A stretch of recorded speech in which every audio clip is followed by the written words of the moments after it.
Welcome to the Holistic Human Podcast, where we discuss the elements that allows us to thrive, flourish, and bring forth our hidden potential. Me on. Thank you for having me on. If I were to self-introduce, what hats and identities do I wear? But focusing on me being a medical doctor, allopathic medicine, graduating from National University of Singapore in 2003. So till now, that will be, wow, I didn't keep track, 20 over years of practicing medicine. Yeah. And the other interest, that's why I'm on this podcast as well, is that I took a graduate diploma in acupuncture from Singapore Chinese College of Traditional Medicine. I just passed it last year. So, thank you. That's the other area of interest that's gotten me here on board. And let me see. I'm in the midst of changing jobs. So I've been in Singapore Cancer Society as a home care physician for the last 6 years, primarily doing home hospice care. So that's palliative care. We see end of life, terminally ill cancer patients in the last year of life. I've been doing this for the last six over years. I'm going to start work in Home Nursing Foundation with their home medical service, probably seeing more of the geriatric population, but also having end of life issues, especially regarding diagnoses like dementias, strokes, and chronic frailty. So I'll be starting work there in early February. Yeah. So I guess it's a quick bio as much as any, and then we can see what happens when we talk. Okay, awesome. And yeah, geriatrics is also my cup of tea because I just have a soft spot for little old uncle and little old ladies. My feeling is that they have contributed to society for decades, and then now is our turn to take care of them in their golden years. And yeah, actually, this Home Nursing Foundation is something I would be interested in, back when I was in Jurong Community Hospital. And then now we sag a bit. How I met Renchang is that 2016, we were in the Malaysian Medical Association organized traditional and complementary medicine fair. And then I chatted with him because, hey, I didn't expect any Singaporeans to be there, man. And then it was cool. We chatted out and then said that, yeah, keep in touch. And then also Resh introduced me to the Clairvision method of meditation, and which I went for an experiential session. But I guess for me, I was like exploring at the time. And then I think I was not ready to be pigeonholed in one way. I was still exploring. So I didn't go for the overseas courses in Australia and US. And also we recently met out, and then I noticed that Resh is getting big biceps and six packs, man. And then at that time I was also on my bodybuilding journey also. And also, yeah, so amazing that he completed his graduate diploma in acupuncture. I completed mine back in 2014 in Malaysia. However, that is not applicable in Singapore. But what I do is I teach my patients to do acupressure by themselves on the spots where it's accessible. And so it's wonderful chatting with you, Rash. Can you like tell us a little bit like what made you take up that acupuncture graduate diploma? Yeah. Wow. So I think I've always had an interest in exploring things outside of the mainstream framework because the mainstream framework is a lot about the physical. It tends to be reductionistic, analytical, Yes. looking at just the Yes. body, separating the mind and body. What was it? Descartes, right? That's his name, right? Yes. Therefore I am. And I it's think therefore I am. oftentimes, yeah, he's always being attributed as being the one who, I don't think he was the one that separated the mind and the body, but people attribute that kind of thought to Yes. him, see, Correct. rightly or wrongly. Growing up in Singapore, having in the Chinese culture, being exposed to some elements of the holistic way of thinking or a physical and mental combination kind of thing, plus meditation experiences through my exploration that it can't be just a physical body, it must be more than that. So the exploration really has been on finding other kinds of modalities, health, whether it be it health care related or self-care spiritual related to complement that missing bit. However, medical school is a busy thing. Anybody would, if you have friends, as any of you out there with doctors as friends, will tell you how difficult Yes. studies are and work, and then you whether you are into career building or not, the work that is already there really takes all your energy and time. You don't have to explore anything much or anything else. So I didn't really try to explore other modalities of healthcare too much. Okay, I did body talk a little bit. I just dabble here and there, Ooh, just cool. get exposure, and then I think there came a point when I was these things come on impulse sometimes. And I think I was having like an argument on WhatsApp. I can't remember as a kid the context, but among fellow doctors about Chinese medicine, complementary stuff or whatever. And basically they're saying that I don't know what I'm talking about because hey, I've never done the Chinese medicine course anyway. So I'm like, So, damn it. I'm gonna take that. They didn't dare me, but it's a yeah, dare to myself, to I know. put my money where my mouth is. Talk is cheap, right? You got to invest Yes, energy time and something to make it work. yes. Then, so in a way, it was partly to prove the outsiders, but really is to make it more for myself that it woke up in me that maybe I do need to take concrete steps to learn it in a more in-depth way so that I can really know it instead of just be a commentator, like a sports commentator on the outside. I want to be in there playing the game in the football field. So I'm not an armchair critic or Love your something like spirit, love that. your spirit. Yeah, so that was the impulse that kind of got me started. Although there's a whole background of having felt that there was more to medicine and health than just the physical body. Indeed, indeed. So well, that's the starting point. Okay, Yeah. okay. Now that you've got your graduate diploma in acupuncture, how do you see that benefiting you or your patients? I'm keeping the faith, in the sense that there's something in me that still keeps on wanting to make sure I can manifest something with this acupuncture thing. I'm also currently interning with Zhonghua Free Clinic. That's also where the Singapore College I studied is based at as well. I'm just interning with them one Friday evening a week because that's all I can afford at this time wise. For this coming year, for this year itself, get more exposure, trying to just keep in touch, keep currency, and see where that takes me. I think at this point, objectively, I'm imagining that I can bring in integrative acupuncture and Western medicine service into the community side of healthcare. Community side meaning, for those of you not familiar with the Singapore healthcare system, we have the public acute hospitals or the private hospital. That's hospitalization. That's hospital care, tertiary care versus primary care, which is general practitioners. Secondary care is not quite talked about, but that is implicit community hospitals. So we talk about primary and secondary care as a group. Can I, in my I'm in a way being in the community care sector for so many years. Before I was in Singapore Cancer Society, I was in Ang Mo Kio Hospital for another 3 years. And so I've been very involved much more in the community side of healthcare than in the. So can I bring that in some way? It's not a new idea to have integrative medicine anywhere around the world, even in Singapore.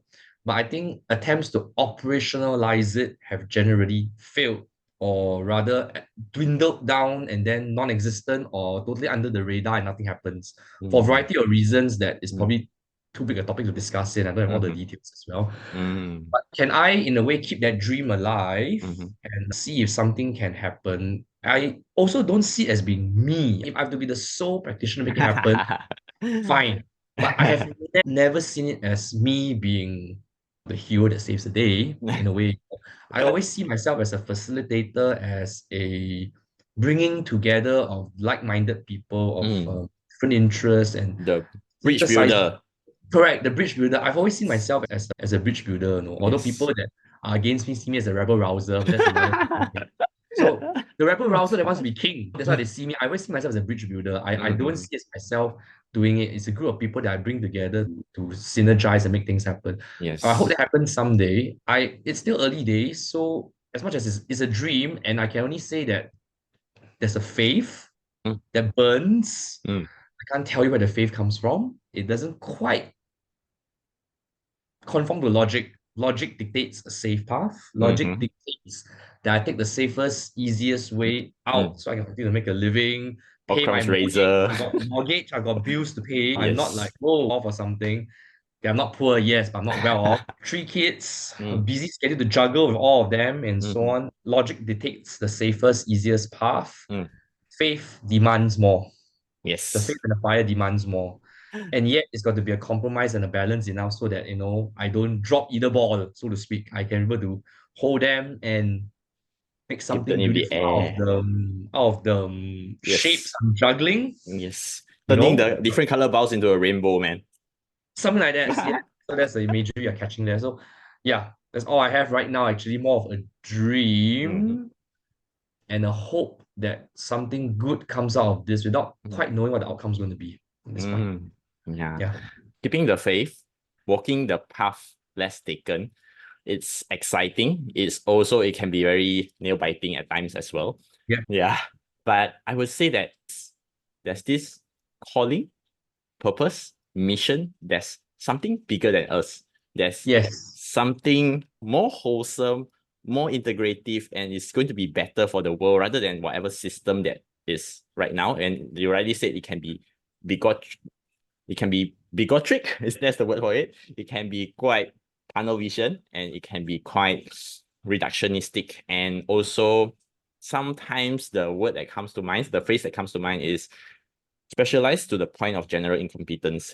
Yeah, this one may not end up in the podcast, but yeah, we'll see. So recently, I know of two persons, right? One is Dr. Joseph Guan. He runs a neuroscience PT, and he used neuroscience methods to help people combat depression, schizophrenia, anxiety. HPB Media Corp went to interview him, recorded, and then at the end of the session, they said that, oh, what you do is good, it's all scientific, but this cannot be released to the public. And so they canceled the airing of the episode. And not just him, there's also another Dr. Mariam, who currently I'm partnering with Willing Hearts. We're doing some charitable activities. Then she is a cancer researcher with 15 years experience in Sweden, Malaysia, and Singapore. When she came back and then she wants to talk about cancer prevention, again, HPB talked to her and then said that, oh, what you do is all and good, but then no, we cannot support you. It's things like that. And this part, it will be like patron only content, right? That previous portion. But we will see where that goes. But it's interesting. And then yeah, I think there will be synergies also. I will be happy to work with you in the projects I'm currently running, and then we can talk about it subsequently. And also maybe just a little chat. I went to Vipassana meditation since 2015. And then now I train in mindfulness, in workplace well-being. And would you like to share a little bit about your experience in meditation? For example, how you got into it, and then what did it do for you personally? And then what will you say, a few words to Wow. other people? Yeah. Wow. So we're not going too off topic here. So you see, Yeah. my old habits are I have an agenda. Today is supposed to be, I was told today was supposed to be more on Western medicine and TCM, how I see my journey in there. Mm. So that was the agenda. So I'm like, are we going off? Okay, never mind. We shall go into this part of it. Yeah. Meditation and spirituality is something very, it's one of my pet topics. Pet in a sense that I'm really interested in it. Mm. And I think in a way, I also spent a certain amount of academic time, personal Mm. academic time, exploring the mystics of different Mm. religions and Mm. finding how, in a way, there's a lot of commonality between the mystics of the various religions, then between the mystics and the traditional adherents of that same religion, for example. Mm. So that's the academic thing aside. Okay. Yeah, how will you define the academic side? I just elaborate a bit what Resh Yeah. was saying, the traditional one. So if we say that Buddhism, for example, there's esoteric Buddhism, then there's Mahayana, Theravada, there's Vajra, which is the Tibetan Buddhism, and then Resh has explored in depth into all of this and synthesizes his own model. Yeah, sorry, go on. Wow. I would dare say I synthesize my own model. Okay. Actually, I think comparatively, Buddhism is one of the, in terms of the major religions, I think Buddhism is probably one of those that is more accepting of mystics and meditation in general. Not all religious frameworks are that accepting of the mystics, but within each religious framework, there are mystics that try to interpret or try to. There are mystics in all religious strains. In fact, you can Yes. say that all the prophets, all the major teachers of all the major religions were mystics in their own right. You know, they have Yes. direct perception, direct experience of God, Yes. of the Yes. divine, and then they brought their Yes. message to the world. And it's later on when their followers try to codify and make rigid statements and laws around that that we may get a problem. On one hand, yes, there is certain stability or certain recognizable scaffolding with that rigidity, but that also limits and conforms things and takes away the freedom of the human spirit or the freedom of the freedom and the dream of the human being the mystic. Essentially, mystic being a mystic. Okay, mysticism, okay, has got its own connotations, but let's take the word in the definition of having a direct perception, direct experience of the divine is every human being's birthright. Correct. Every human being Absolutely has agree the with that. right, has the ability to access Mhm. that. Yeah, we have the right to access that without being controlled by a middleman who dictates what Yeah. you Yeah. can or cannot do, or what is right or what is wrong. Yeah. Steer me back if I'm going too off. But you Happy asked me to take about all my directions. Yeah. yeah, you asked me about my journey. Actually, it started off really with Shaolin movies. Ooh, As cool, in, man. it's just a boy's dream. You see the Shaolin movies and you want to Yes. imitate them. And then you Yes. see those Louis Cha novel adaptations Yeah. on Hong Kong dramas where this Mm. guy sits down meditating position and then he masters some powerful skill, different levels, first, second, third, fourth, fifth, shoots energy out of his palms. Yes. That's before Dragon Ball came out. The Dragon Ball came after that kind of thing. Like I'm 44 years old. Dragon Ball was after that. And coming across Buddhist books that mention different meditation levels. I Mm. think one of the things that struck me about the Buddhist jhanas, for Yes. example, First were two, that three, four, how five. Yeah. correct, how each level seems to be a reducing process. They drop things each level. Mm. Whereas the martial arts things I was dreaming of, fantasizing about were adding things to each level. So it got me more curious. What's this spiritual meditation thing about? Why do you drop things instead of Mm. gaining things? Mm. It seems. So I won't answer that question, Mm. but basically it just got me exploring spirituality as if I am learning a new art to conquer, to master things. Mm. Basically, it's about mastering ourselves inside, Yes. you Yes. know? And then that got me exploring. I followed Ajahn Brahm, Mm. Yeah. well-known Yes. Buddhist speaker in this Yes. part of the world. Yes. He's very entertaining and he's so Yes, humorous that you just drawn to him. yes. And then I also followed Sali Dipankara. That's one of Paul Sayadaw's disciples because Ah. she's a nun. Mhm. In the Theravada tradition, nuns are accorded a lower status, Mm. unfortunately. Mm. It's a perk of it's what happens historically. But Mm. she is quite well known as well amongst Mm. that circle of Buddhist meditators. They were probably my two main Buddhist teachers for many Mm. years. And how do I and then I also spent 1 year in Ajahn Brahm's monastery in Oh. Serpentine, Western Australia. So that's about, I think it's about 90 to 100 kilometers away from Perth, around Mm. thereabouts. That's his monastery, Bodhinyana Monastery. Mm. Spent a year there when I was in my, I think 20, I was the 27 to 28 years old, I think, about around there. Wow. You start your journey very Um, early. yeah. And then I think coming back,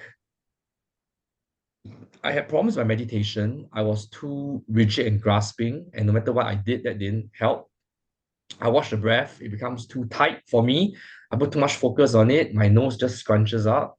I put too little focus on it to relax, let go, as what Ajahn Brahm would say, let it go, and I end up falling asleep. I cannot get a balance. So I started to try other methods of meditation. The Clairvision school came along, and I had certain experiences with it that were quite life changing as well. And I've been doing the Clairvision style of meditation for the last, I think it would be about 14 years already. If I were to backdate, count around about 14 years. Ah. Yeah. Yeah, I would just stop here at this point. Ah, Yeah. okay. Um, yeah, just to elaborate a bit, yes, there's a lot I could talk on, but let me also stay focused also. I have a tendency to go everywhere. Part one is recently I had this DCM doctor on 3 of my podcasts. So he started his journey also learning how to be 铁布衫, which is the iron skin armor, right? And then he learned Oh, it. Yeah. And then so he tells the story of podcast that after he learned it, there is this gangster who comes to pick a fight with him. He said that I'll just stand here. You do what you can, but just be careful of yourself, right? Then the guy kicked his shin, and then the guy broke his leg. And then he's, oh, this is actually very powerful. But then after that, he went to sparring. And then in one of the sparring episodes, he did get injured. And then after that, he left that. And then that actually started his journey into the Chinese metaphysics, into Chinese DCM. And now he is a practitioner DCM doctor for 30 years already. So very interesting similarities there. Growing up, my whole family, the guys in my family all love Jet Li, Donnie Yen. And although that's not my portal of same. entry, I totally get what you mean. And recently, my wife is very into Chinese culture, and then she's thinking like how to get the kids interested in Chinese culture and Chinese language. And she thinks, Wong Fei Hong. So after that, they watch Once Upon a Time in China, 1, 2, 3, 4, 5. Every week, every day, my daughter was listening to the Anatta 2 times a day for 3 weeks straight. So very funny. And so yeah, back to the meditation part of thing. Maybe here you can elaborate a bit what clairvision is and how is it same or different from other styles of meditation. Although you brought me there and experienced once, I remember it's like concentrating on the light, right? But beyond that, I don't quite remember. Yeah, so refresh my memory too. Let me see. The Clairvision School was founded by Dr. Samuel Sagan. He's a medical doctor who's French, but he didn't really practice medicine much. He basically became a spiritual teacher quite early on. After his graduation from medical school. Maybe he worked for a few years as a junior doctor before he decided to become a spiritual teacher and founded the Clairvision School. In his youth, he studied a lot with spiritual teachers, mainly Vedantic Indian Hindu teachers, I think Tibetan Buddhist teachers as well. I think he had a notable Taoist teacher as well in France. So, a hodgepodge, eclectic mix of different traditions there. He also bases his writings. He bases his writings mainly a lot on the Vedantic framework as the what do you call it, Rudolf Steiner. So there's an Yes. anthroposophy framework. Yes. He purposefully wanted the Clairvision School to be in English and to reach out to the Western audience. So I think that's where he brought in anthroposophy definitions and ideas and see how that could marry or be a bridge of his ideas to the Western population. Nice. One of the aims, amongst other things. Techniques in a nutshell are basically about energy centers. They will be called chakras in the Indian tradition. He avoided the use of the word chakras because they can mean different things to different people. And even the Indians themselves are not united on the actual definition of each chakra. There are a lot of schools of meditation and philosophy in India, and they don't all agree on the same thing. So he kept it energy centers, but conceptually they are about the chakras. And in this case, the starting point will be the third eye, that space between the eyebrows, which is a traditional portal into the inner world inside. And the other part that's important here will be there are subtle bodies or there are certain structures in the human, non-physical structures, through which the third eye is a tunnel or a portal into. So the physical first, that's the most outer shell. And then we talk about the etheric, which is actually a Western term that means the energy body, the energy of life force, which will be akin to the prana of the Indian tradition, be akin to chi of the Chinese or Chinese thought. That would be the layer of the life force, etheric. And then the astral, which is the level of thoughts and emotions. That would be the Mano Maya Kosha. That would be the mind-made body or the mind body in the Indian tradition. That would be the parallel or corollary there. And then after that is what? Then what we call there's mental also. There's also so the higher self. So we talk about the higher self. So the next sort of the higher self's got many levels also, but talk about as a composite whole, sort of a mapping, a simple mapping thing. So the higher self part, the word used is ego. You see, now that's where word gravity, that's where the problem comes in again. Here we don't the little ego. We don't mean that the Hao Yang type of ego, Sigmund Freud type of ego. We don't mean that selfish little bastard that that part of us. That would belong to the astral body. Many religions have their own spiritual side of things, the mystic side of things. For example, in Islam, we have Rumi. In Christianity, we have Saint Francis of Assisi. And also recently, I was just somehow it popped into. I was researching other stuff, and Saint Ignatius of Loyola came to it. Yes, that's when the healing happens, and that's where growth happens, because you can integrate the lessons of the past, whether it's painful or pleasurable. And then the day when you have got there, it's not about the pain or the pleasure. It's about an event that has happened, that has affected you, and that you can always learn and grow from. And that's when the magic of healing happens.